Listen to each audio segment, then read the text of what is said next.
ಇದು PIL ಅಲ್ಲ, ಪೈಸಾ interest litigation ಅಂತ ಸುಪ್ರೀಂ ಕೋರ್ಟ್ ಛೀಮಾರಿ ಹಾಕಿದೆ. ತೀವ್ರ ತರಾಟೆಗೆ ತೆಗೆದುಕೊಂಡಿದೆ ಸುಪ್ರೀಂ ಕೋರ್ಟ್. ಮೇ 5ನೇ ತಾರೀಕೆ PIL ವಜಾ ಮಾಡಿತ್ತು ಸುಪ್ರೀಂ ಕೋರ್ಟ್. ಮೇ 5ನೇ ತಾರೀಕೆ PIL ಅನ್ನ ವಜಾ ಮಾಡಿದೆ. ಬುರ್ಡೆ ಗ್ಯಾಂಗ್ನ ಬಣ್ಣ ಬಟಾ ಬಯಲಾಗ್ತಾ ಇದೆ. ಈಗ ಸುಪ್ರೀಂ ಕೋರ್ಟ್ ನನ್ನೇ ಯಾಮಾರ್ಸೋದು ಕೊಟ್ಟಿತ್ತ ಬುರ್ಡೆ ಗ್ಯಾಂಗ್ ಅಂದ್ರೆ, ಈಗ ರಾಜ್ಯ ಸರ್ಕಾರವನ್ನೇ ಕತ್ಲಲ್ಲಿ ಇಟ್ಟು ಈ ಗ್ಯಾಂಗ್ ಬುರ್ಡೆ ಬಿಟ್ಟಿತ್ತು. PIL ವಜಾ ಆಗಿದ್ರು ನಾಟಕ ಮಾಡಿದೆ. ಎಸ್ಪಿಗೆ ದೂರು ಕೊಟ್ಟು ಸಂಚಲನವನ್ನ ಸೃಷ್ಟಿಸಿದಂತಹ ಗ್ಯಾಂಗ್. ರಾಜ್ಯದಲ್ಲೇ ಸಂಚಲನ,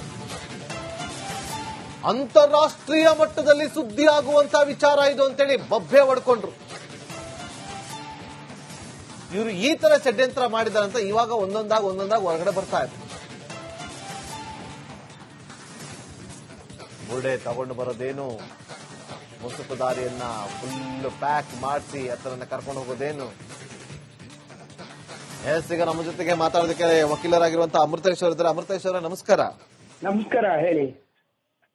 ಸುಪ್ರೀಂ ಕೋರ್ಟ್ ಅಲ್ಲಿ ಇವರು PIL ಹಾಕೋತಾರ ಅಮೃತೇಶ್ವರ. PIL ವಜಾ ಆಗಿದೆ. SP ಕಂಪ್ಲೇಂಟ್ ಕೊಟ್ಟಿದ್ದಾರೆ. ರಾಜ್ಯ ಸರ್ಕಾರಕ್ಕೂ ಕೂಡ ಇದನ್ನ ಗಮನಕ್ಕೆ ತಂದಿಲ್ಲ. ಇದನ್ನ ನೀವು ಹೇಗ್ ನೋಡ್ತೀರಿ? ಜೊತೆಗೆ ಇದು ಮುಂದೆ ಏನಾಗುತ್ತೆ? ಅವತ್ತು ನಾನು ಒಂದು ಸಾರಿ ತಮ್ಮ ಮಾಧ್ಯಮದಲ್ಲಿ ಕೂತ್ ಮಾತಾಡುವಾಗ ಜಯಂತ್ ಶೆಟ್ಟಿ ಅವರು ಸುಪ್ರೀಂ ಕೋರ್ಟ್ಗೆ ನಾವು ವಕೀಲರ ಜೊತೆ ಹೋಗಿದ್ದೋ ಹಾಗೆ ಅಂತ ಒಂದೆರಡು ಮಾತುಗಳನ್ನ ಹೇಳಿದ್ರು. ಅವಾಗ್ಲೇ ನನಗೆ ಅನುಮಾನ ಬಂದು, ನೀವ್ ಯಾರ ಜೊತೆಲಿ ಹೋಗಿದ್ರಿ, ಏನು ಅಲ್ಲಿ ಏನಾಯ್ತು ಅಂದ್ರೆ ಅವಾಗತ್ತೂ ಅವರು ಬಾಯ್ ಬಿಡ್ಲಿಲ್ಲ. ಇವತ್ತು ಆಯೋಗ, ಒಂದು ವಿಚಾರಣಾ ಆಯೋಗದಲ್ಲಿ ನೀವು ಮಾಹಿತಿಯನ್ನ ಮುಚ್ಚಿಡೋದಿಲ್ಲ, ಅದು ಸಹ ತಪ್ಪೆ. Abuse of process of law ಅಂತ ಹೇಳ್ತೀವಿ.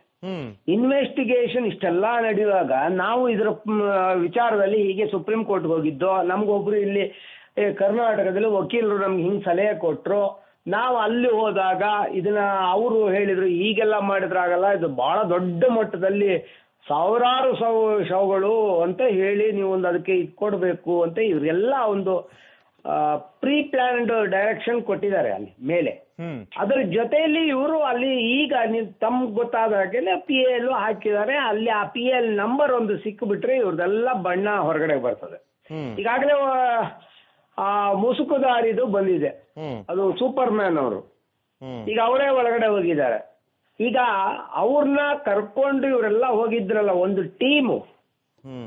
ಫಸ್ಟ್ ಆಫ್ ಆಲ್ ಈಗ ಚಿನ್ನಯ್ಯ ಅವ್ರನ್ನ ಒಳಗಡೆ ಹಾಕಿದಾಗೆ ಆ ಜಯಂತ್ ಅವ್ರನ್ನ, ತೆಮುರೋಡಿ ಅವ್ರನ್ನ, ಇನ್ನ LH ಅಲ್ಲಿ ಬಾಂಬ್ ಇಟ್ಟಂತಹ ಮಹಾನ್ ನಾಯಕರಾದಂತಹ ಗಿರೀಶ್ ಮಟ್ಟಣ್ಣ ಅವ್ರನ್ನ ಫಸ್ಟ್ ಅರೆಸ್ಟ್ ಮಾಡಬೇಕು.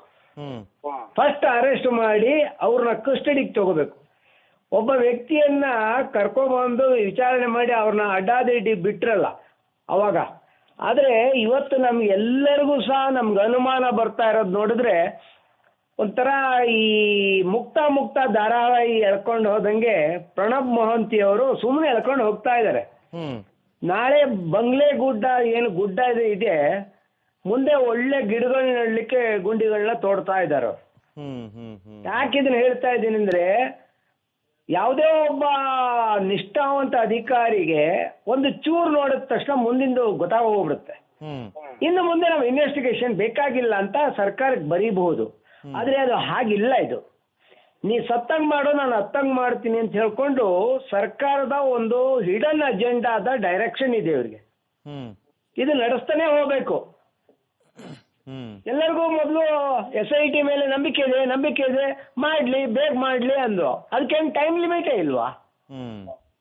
ನಾಳೆ ಅವಳ್ಯಾರೊಬ್ರು ಮಂಡ್ಯದಿಂದ ಒಂದು ಹೆಣ್ಣು ಮಗಳು ಓಡ್ ಬಂದ್ಲು, ನಾನೆಲ್ಲ ನೋಡಿದ್ದೀನ್ರಿ ಅಂದ್ಲು. ಈಗ ಅವಳದು ಬಣ್ಣ ನೀವು ಬಯಲು ಮಾಡಿದಿರಿ. ಅವ್ರ ಅಣ್ಣ ಅವ್ರು ಎಂತವ್ರಿ ಅಂತ ಹೇಳಿದ್ರು. ಈ ವಿಚಾರದಲ್ಲಿ ಆಮೇಲೆ ಚಿನ್ನಯ್ಯನ ಎರಡನೇ ಹೆಂಡತಿ ಎಲ್ಲಾನು ಹೇಳಿದ್ಲು. ಇಷ್ಟೆಲ್ಲ ನಾವು ಅಂದ್ರೆ ಒಬ್ಬ ಖಾಸಗಿ ವಾಹಿನಿಯವರು ಇಷ್ಟೆಲ್ಲ ಇನ್ವೆಸ್ಟಿಗೇಟ್ ಮಾಡಿ ಜನರ ಮುಂದೆ ತಂದಿಟ್ರೆ, ಪ್ರಣಬ್ ಮೊಹಂತಿ ಅವರು ಇನ್ನೂ ಡಾರ್ಕ್ ರೂಮ್ ಅಲ್ಲಿ ಏನೋ ಮಾಡ್ತಾ ಇದ್ದೀನಿ ನೆಗೆಟಿವ್ ಇದೆ, ಅದನ್ನ ಪಾಸಿಟಿವ್ ಪ್ರಿಂಟ್ ಹಾಕ್ತಾ ಇದ್ದೀನಿ ಅಂತ ಕೂತಿದ್ದಾರಲ್ಲ, ಅದರ ಅರ್ಥ ಅವ್ರ ಮೇಲೆ ಅನುಮಾನ ಆಗ್ತಾ ಇದೆ ನಮ್ಗೆ. Is the first person. ಇವತ್ತಿನವ್ರಿಗೆ ಎಲ್ಲಾದ್ರೂ ಒಂದು ಪ್ರೆಸ್ ನೋಟ್ ಬಿಟ್ಟಿದಾರೇನ್ರಿ? ಯಾವುದೇ ಒಂದು ಪ್ರೆಸ್ ಅವ್ರನ್ನ ಕರೆದು ಇಲ್ಲ ನಮ್ದು ವಿಚಾರಣೆ ಅಂತ ಇಂತಿಂತಲ್ಲಿ ನಾವೇನು ಒಳಗಡೆ ಇರೋದೆಲ್ಲ ಗುಟ್ಟು ಹೇಳಬೇಕಾಗಿಲ್ಲ. ಆದ್ರೆ ಸುಮ್ಮನೆ ಇದೊಂಥರ ಅಂಗಡಿ ನಡ್ಸ್ಕೊಂಡು ಹೋಗುವಂತ ಬಿಸ್ನೆಸ್ ಮಾಡ್ತಾ ಇದ್ದಾರೆ ಅಂದ್ರೆ ಆಮೇಲೆ ಇದಕ್ಕೆಲ್ಲ ಪಬ್ಲಿಕ್ ಮನಿ ಖರ್ಚಾಗ್ತಾ ಇರೋದು. ಬೇರೆ ಯಾರೋ ಇನ್ನೊಂದೆರಡು ಜನ ಬಂದು ನಾವು ಕಂಪ್ಲೇಂಟ್ ಹೇಳ್ತೀವಿ, ನಾವು ಅದನ್ನ ಭಾಗಿಗಳಾಗ್ತೀವಿ ಅಂದ್ರೆ ಅವ್ರು ನಾವು ಒಳಗೆ ಸೇರಿಸ್ತಾ ಇಲ್ಲ, ಅವರು ಹೈಕೋರ್ಟ್ ಬಾಗಿಲು ತಟ್ಟಬೇಕು. ಆದ್ರೆ ಬೇರೆಯವ್ರನ್ನೆಲ್ಲರೂ ಇವ್ರಿಗೆ ಬೇಕಾದ ಪಾತ್ರಧಾರಿಗಳನ್ನ ಕರ್ಕೊಂಡು ಅವ್ರ ಪ್ರಕಾರ ಇಡೀ ಬಂಗ್ಲೆ ಗುಡ್ಡನ್ನ ಅಗದು ಧರ್ಮಸ್ಥಳದ ದೇವಸ್ಥಾನದ ಬಾಗಿಲಿಗೆ ಬರಬೇಕು ಅಂತ ಇವರ ಹುನ್ನಾರಿದೆ. ಓಕೆ, ಅಲ್ಲ ಅಮೃತೇಶ್ವರ, ಈಗ ಸುಪ್ರೀಂ ಕೋರ್ಟ್ ಅಲ್ಲಿ PIL ರಿಜೆಕ್ಟ್ ಆಗಿದೆ. ತಾವು ವಕೀಲರಾಗಿರೋದನ್ನ ನಾನು ಪ್ರಶ್ನೆ ಕೇಳ್ತಾ ಇದ್ದೀನಿ. ಹೌದು, ಇವರಿಗೆ ಅವಕಾಶ ಇತ್ತಾ ಕಾನೂನಾತ್ಮಕವಾಗಿ ಹೋರಾಟವನ್ನ ಮಾಡೋದಕ್ಕೆ, ಅಥವಾ ಇವರು ಅಲ್ಲಿ PIL ಅನ್ನ ಮುಚ್ಚಿಟ್ಬಿಟ್ಟು ಬಂದು ಇಲ್ಲಿ ಕಂಪ್ಲೇಂಟ್ ಕೊಟ್ಟಿದ್ದಾರೆ, ಇದು ಅವ್ರಿಗೆ ಅವಕಾಶ ಇದು ಕೂಡ ಇತ್ತಾ? ಇವ್ರು ಲೀಗಲ್ ಒಪಿನಿಯನ್ ತಗೊಂಡು ಈ ತರ ಮಾಡಿದ್ರ ಅಥವಾ ಬೇಕು ಅಂತ ಮಾಡಿರೋದು ಅಂತ ಅನಿಸ್ತಾ ಇದ್ಯಾ ಆಸ್ ಅ ಲೀಗಲಿ ಮಾತಾಡೋದಾದ್ರೆ? ಸುಪ್ರೀಂ ಕೋರ್ಟ್ ಅಲ್ಲಿ ತಾವು ಪ್ರಯತ್ನ ಮಾಡಿದ್ದನ್ನ ಮುಚ್ಚಿಟ್ಟಿದಾರಲ್ಲ, ಅದೇ ಒಂದು ದೊಡ್ಡ ಮಹಾ ಅಪರಾಧ. ಯಾಕಂದ್ರೆ ಇಲ್ಲಿ ಕಂಪ್ಲೇಂಟ್ ಕೊಡ್ಬೇಕಾರೆ ಆ ಕಂಪ್ಲೇಂಟ್ ಅಲ್ಲಿ ನಾವು ಹೀಗೆಲ್ಲ ಹೋಗಿದ್ದು, ಅಲ್ಲಿ ನಮ್ಗೆ ಹೀಗೆ ಹೇಳಿದ್ರು, ಅದರಿಂದ ನಾವು ನಿಮ್ಮಲ್ಲಿಗೆ ಬಂದು ಒಂದು ಇದನ್ನ ದೂರ ಕೊಡ್ತಾ ಇದ್ವಿ ಅಂತ ಹೇಳ್ಬೋದಿತ್ತಲ್ಲ. ಅದನ್ನ ಯಾಕೆ ಮುಚ್ಚಿಟ್ರಿ? ಕೆಲವೊಂದು ಕಡೆ ಮಾಹಿತಿಯನ್ನ ಮುಚ್ಚಿಡುವುದೇ ದೊಡ್ಡ ಅಪರಾಧ. ಅದರಿಂದ ಇವ್ರ ಮೇಲೇನೆ ಕೇಸ್ ಬುಕ್ ಮಾಡಿ ಅವ್ರನ್ನ ಒಳಗೆ ಕಳಿಸ್ಬೇಕು ಫಸ್ಟ್. ಎರಡನೆಯದು, ಈ ಏನ್ ಇನ್ವೆಸ್ಟಿಗೇಷನ್ ನಡೀತಿದೆ ಇದನ್ನ ತಕ್ಷಣ ನಿಲ್ಲಿಸ್ಬೇಕು. ಅದರ ಆ ಪಾಯಿಂಟ್ ಅನ್ನ ತಗೊಂಡು ಇವತ್ತು ವಿರೋಧ ಪಕ್ಷವರಾಗಿರ್ಬೋದು, ತಕ್ಷಣ ನಿಲ್ಸೋದಕ್ಕೆ ಸಾಧ್ಯ ಇಲ್ಲ ಅಂತ ನನ್ನ ಭಾವನೆ. ಯಾಕೆಂತಂದ್ರೆ ಇಷ್ಟು ದಿನ ಅವ್ರು ಏನ್ ತನಿಖೆ ಮಾಡಿದ್ದಾರೆ ಅದನ್ನ ಅವ್ರು ರಿಪೋರ್ಟ್ ಕೊಡ್ಲೇಬೇಕು. ತಕ್ಷಣಕ್ಕಂತೂ ನಿಲ್ಸೋದಕ್ಕೆ ಆಗೋದಿಲ್ಲ. ಅಲ್ಲಲ್ಲ, ಈಗ ಏನಾಗಿದೆ ರಿಪೋರ್ಟ್, ಇದು PIL ಅಲ್ಲ, ಪೈಸಾ ಇಂಟ್ರೆಸ್ಟ್ ಲಿಟಿಗೇಷನ್ ಅಂತ ಸುಪ್ರೀಂ ಕೋರ್ಟ್ ಛೀಮಾರಿ ಹಾಕಿದೆ. ತೀವ್ರ ತರಾಟೆಗೆ ತೆಗೆದುಕೊಂಡಿದೆ ಸುಪ್ರೀಂ ಕೋರ್ಟ್. ಮೇ 5ನೇ ತಾರೀಕೆ PIL ವಜಾ ಮಾಡಿತ್ತು ಸುಪ್ರೀಂ ಕೋರ್ಟ್.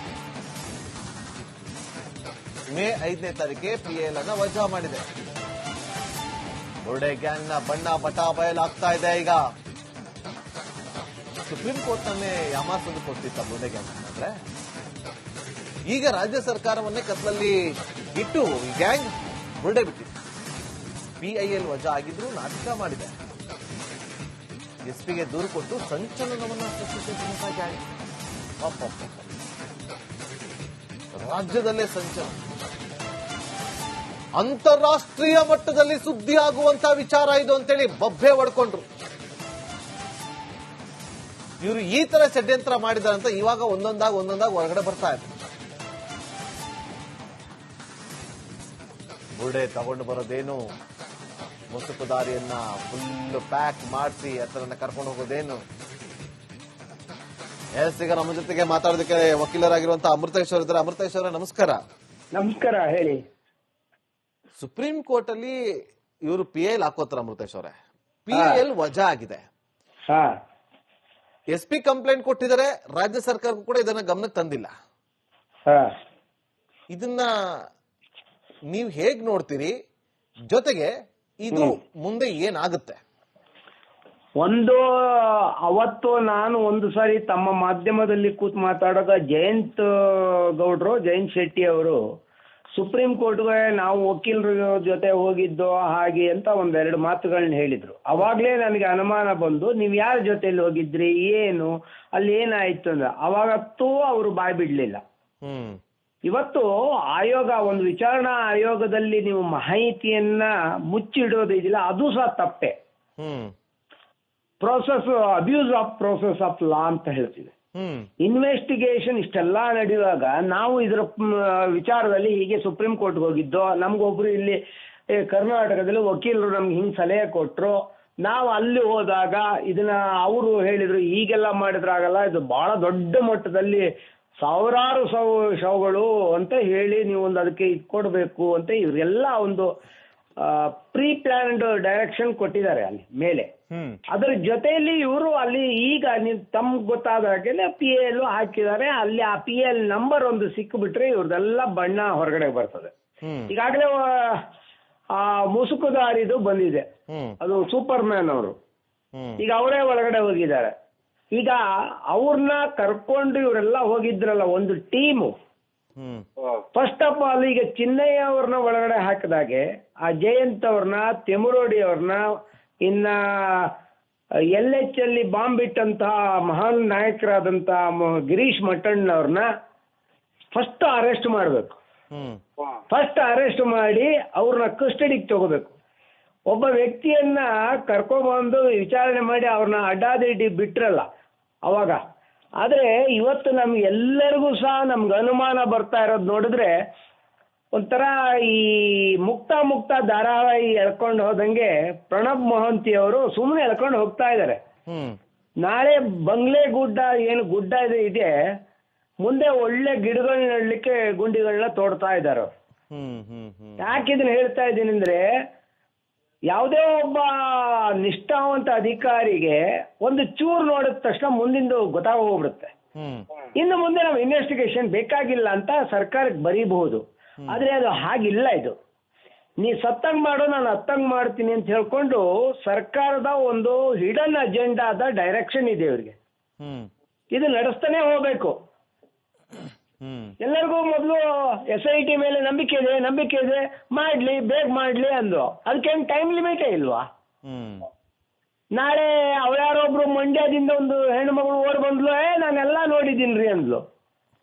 ಈಗ ಅವಳದು ಬಣ್ಣ ನೀವು ಬಯಲು ಮಾಡಿದಿರಿ. ಅವ್ರ ಅಣ್ಣ ಅವ್ರು ಎಂತವ್ರಿ ಅಂತ ಹೇಳಿದ್ರು.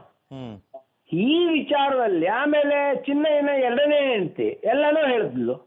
ಇಷ್ಟೆಲ್ಲ ನಾವು ಅಂದ್ರೆ ಒಬ್ಬ ಖಾಸಗಿ ವಾಹಿನಿಯವರು ಇಷ್ಟೆಲ್ಲ ಇನ್ವೆಸ್ಟಿಗೇಟ್ ಮಾಡಿ ಜನರ ಮುಂದೆ ತಂದಿಟ್ರೆ, ಪ್ರಣಬ್ ಮಹಂತಿ ಅವರು ಇನ್ನೂ ಡಾರ್ಕ್ ರೂಮ್ ಅಲ್ಲಿ ಏನೋ ಮಾಡ್ತಾ ಇದ್ದೀನಿ ನೆಗೆಟಿವ್ ಇದೆ ಅದನ್ನ ಪಾಸಿಟಿವ್ ಪ್ರಿಂಟ್ ಹಾಕ್ತಾ ಇದ್ದೀನಿ ಅಂತ ಕೂತಿದಾರಲ್ಲ, ಅದರ ಅರ್ಥ ಅವ್ರ ಮೇಲೆ ಅನುಮಾನ ಆಗ್ತಾ ಇದೆ ನಮ್ಗೆ.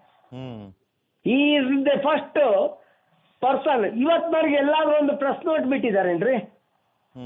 ಯಾವುದೇ ಒಂದು ಪ್ರೆಸ್ ಅವ್ರನ್ನ ಕರೆದು ಇಲ್ಲ ನಮ್ದು ವಿಚಾರಣೆ ಅಂತ ಇಂತಿಂತಲ್ಲಿ ಅವ್ರೇನು ಒಳಗಡೆ ಇರೋದೆಲ್ಲ ಗುಟ್ಟು ಹೇಳಬೇಕಾಗಿಲ್ಲ. ಆದ್ರೆ ಸುಮ್ಮನೆ ಇದೊಂಥರ ಅಂಗಡಿ ನಡೆಸ್ಕೊಂಡು ಹೋಗುವಂತ ಬಿಸ್ನೆಸ್ ಮಾಡ್ತಾ ಇದ್ದಾರೆ ಅಂದ್ರೆ, ಆಮೇಲೆ ಇದಕ್ಕೆಲ್ಲ ಪಬ್ಲಿಕ್ ಮನಿ ಖರ್ಚಾಗ್ತಾ ಇರೋದು. ಬೇರೆ ಯಾರೋ ಇನ್ನೊಂದೆರಡು ಜನ ಬಂದು ನಾವು ಕಂಪ್ಲೇಂಟ್ ಹೇಳ್ತೀವಿ, ನಾವು ಅದನ್ನ ಬಾಗಿಗಳಾಗ್ತೀವಿ ಅಂದ್ರೆ ಅವ್ರು ನಾವು ಒಳಗೆ ಸೇರಿಸ್ತಾ ಇಲ್ಲ. ಅವರು ಹೈಕೋರ್ಟ್ ಬಾಗಿಲು ತಟ್ಟಬೇಕು. ಆದ್ರೆ ಬೇರೆಯವ್ರನ್ನೆಲ್ಲರೂ ಇವ್ರಿಗೆ ಬೇಕಾದ ಪಾತ್ರಧಾರಿಗಳನ್ನ ಕರ್ಕೊಂಡು ಅವ್ರ ಪ್ರಕಾರ ಇಡೀ ಬಂಗ್ಲೆ ಗುಡ್ಡನ ಅಗದು ಧರ್ಮಸ್ಥಳದ ದೇವಸ್ಥಾನದ ಬಾಗಿಲಿಗೆ ಬರಬೇಕು ಅಂತ ಇವರ ಹುನ್ನಾರಿದೆ. ಓಕೆ, ಅಲ್ಲ ಅಮೃತೇಶ್ವರ, ಈಗ ಸುಪ್ರೀಂ ಕೋರ್ಟ್ ಅಲ್ಲಿ PIL ರಿಜೆಕ್ಟ್ ಆಗಿದೆ. ತಾವು ವಕೀಲರಾಗಿರೋದನ್ನ ನಾನು ಪ್ರಶ್ನೆ ಕೇಳ್ತಾ ಇದ್ದೀನಿ. ಹೌದು, ಇವರಿಗೆ ಅವಕಾಶ ಇತ್ತಾ ಕಾನೂನಾತ್ಮಕವಾಗಿ ಹೋರಾಟವನ್ನ ಮಾಡೋದಕ್ಕೆ? ಅಥವಾ ಇವರು ಅಲ್ಲಿ PIL ಅನ್ನ ಮುಚ್ಚಿಟ್ಬಿಟ್ಟು ಬಂದು ಇಲ್ಲಿ ಕಂಪ್ಲೇಂಟ್ ಕೊಟ್ಟಿದ್ದಾರೆ, ಇದು ಅವ್ರಿಗೆ ಅವಕಾಶ ಇದು ಕೂಡ ಇತ್ತಾ? ಇವ್ರು ಲೀಗಲ್ ಒಪಿನಿಯನ್ ತಗೊಂಡು ಈ ತರ ಮಾಡಿದ್ರ ಅಥವಾ ಬೇಕು ಅಂತ ಮಾಡಿರೋದು ಅಂತ ಅನಿಸ್ತಾ ಇದ್ಯಾ ಆಸ್ ಅ ಲೀಗಲಿ ಮಾತಾಡೋದಾದ್ರೆ? ಸುಪ್ರೀಂ ಕೋರ್ಟ್ ಅಲ್ಲಿ ತಾವು ಪ್ರಯತ್ನ ಮಾಡಿದ್ದನ್ನ ಮುಚ್ಚಿಟ್ಟಿದಾರಲ್ಲ, ಅದೇ ಒಂದು ದೊಡ್ಡ ಮಹಾ ಅಪರಾಧ.